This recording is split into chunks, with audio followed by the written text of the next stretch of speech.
Iranian drones attack in Israel, IDF shot down 2. Russian media report that Hamas has begun using Iranian drones to carry out attacks on cities in Israel. According to Aviapro, the Hamas political military movement used strike drones, including kamikaze drones. According to the Israeli media Jerusalem Post, Hamas has Shehab drones, which Iran has developed based on the Iranian Ababil drone. There is no official information about the presence of drones in the Hamas movement. Still, sources claim that Iran armed the political military movement with at least 30 unmanned aerial vehicles at the beginning of the year.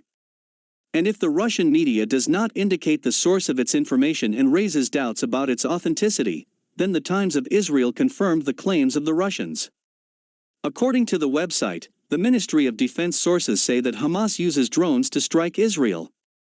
Even in the last hours, the IDF confirmed that the Iron Dome had shot down a drone that had entered the country's airspace. We remind you that yesterday, an Israeli F-16 shot down another drone, which was supposed to be a kamikaze drone. It remains unknown whether Hamas' first attempts at drone bombing and destruction, or whether the movement has used dozens since the beginning of the conflict.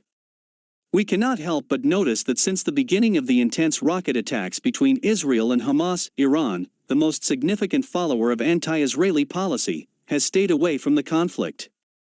Iran, of course, has been supplying weapons to Hamas for years, and will continue to do so. He's doing it now.